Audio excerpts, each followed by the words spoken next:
Hello student, बेटा आज मैं आपको बीएड फर्स्ट सेमेस्टर का second compulsory paper sociological perspective of education शिक्षा के सामाजिक परिप्रेक्ष्य के फर्स्ट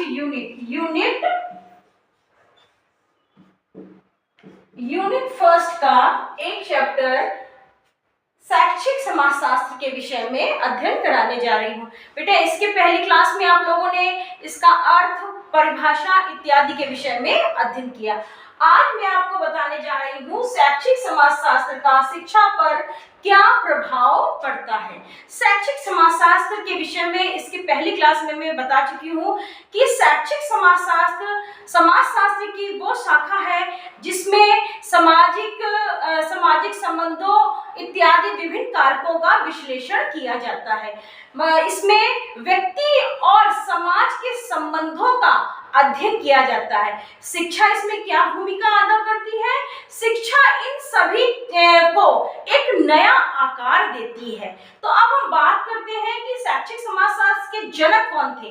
शैक्षिक समाजशास्त्र के जनक जॉर्ज पेने थे। ठीक है बेटा, अब हम बात करते हैं शैक्षिक समाजशास्त्र का शिक्षा पर क्या प्रभाव पड़ता है। बेटा अगर हम किसी भी चीज, चाहे वो समाजशास्त्र हो, चाहे अर्थशास्त्र हो या किसी में भी अगर हम शिक्षा को जोड़ दें तो हमारा विकास होगा ही और हम आगे से आगे हर चीज में बढ़ पाएंगे। तो हम बात करते हैं कि इसका किन किन क्षेत्रों में प्रभाव पड़ा। सबसे पहले बात आती है जनसाधारण की शिक्षा।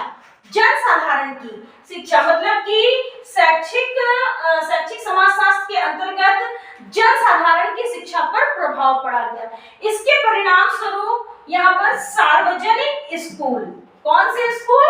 सार्वजनिक स्कूल खोले गए।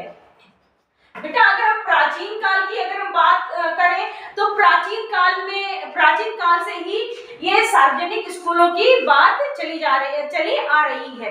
बेटा प्राचीन काल से ही सार्वजनिक स्कूल खोलने के लिए कहा गया, यानी कि कोई भी अशिक्षित ना रह सके।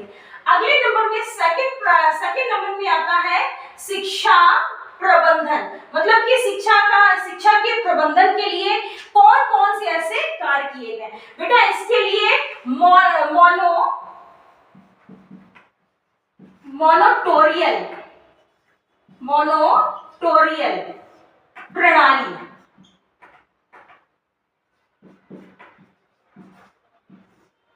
प्रणाली की स्थापना की गई। मोनोटोरियल प्रणाली बेटा वो प्रणाली होती है, वो सिस्टम होता है जिसमें किसी चीज या वस्तु को व्यवस्थित ढंग से उनकी निगरानी की जाती है कि वो कार्य सही ढंग से कर रहे हैं कि नहीं है।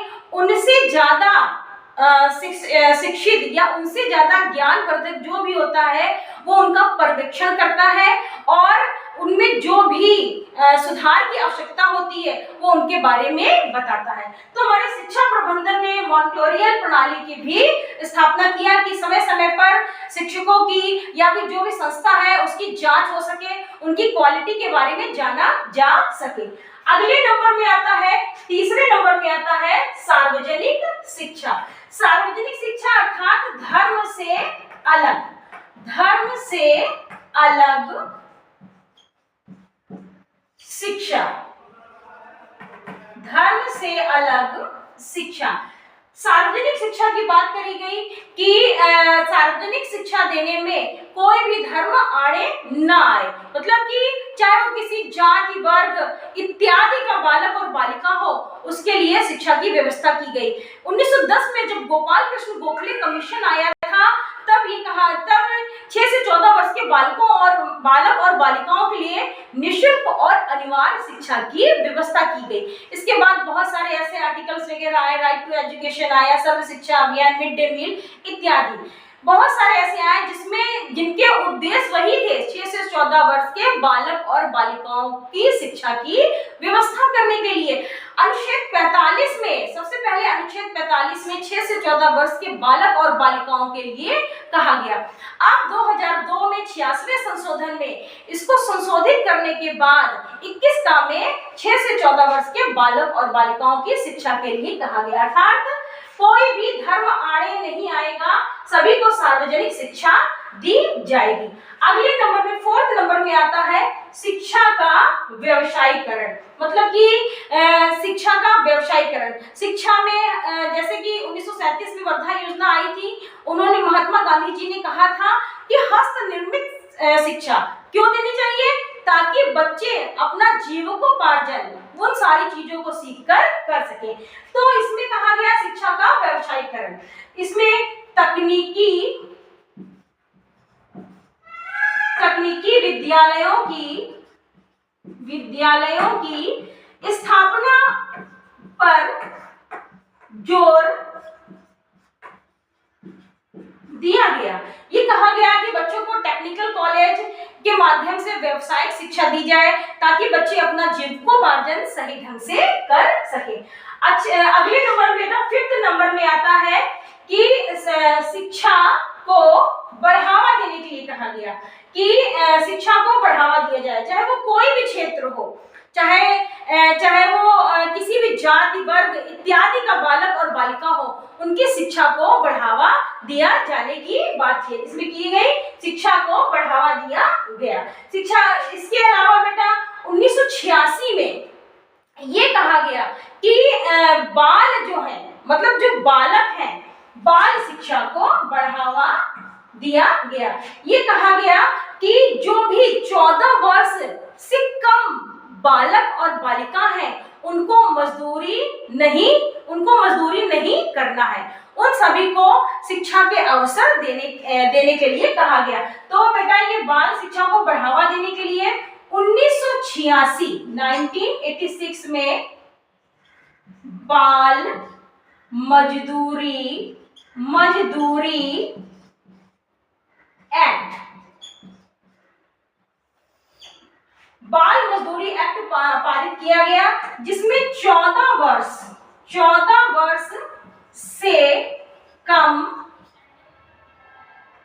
बालकों को मजदूरी करने से रोका गया।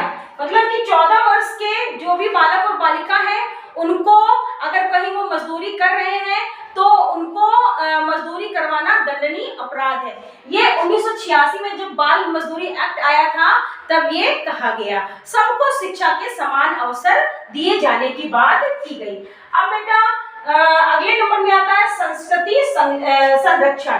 बेटा संस्कृति का संरक्षण हम तभी करेंगे जब हमें उसके बारे में पता होगी। हमें पता कैसे होगा? जब हम शिक्षित होंगे, तभी हम एक पीढ़ी से दूसरी पीढ़ी में संस्कृति हस्तांतरित कर सकेंगे। मतलब कि इसमें ये कहा गया कि नई पीढ़ी को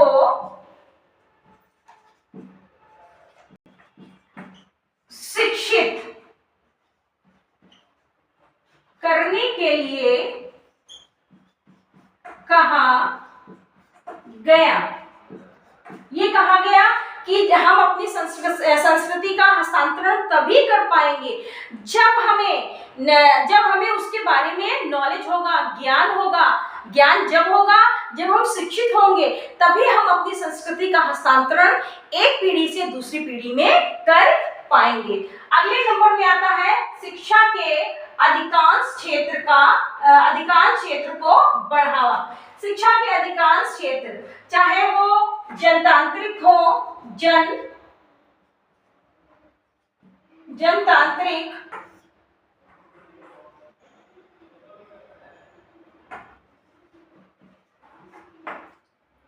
चाहे उद्देश्य हो,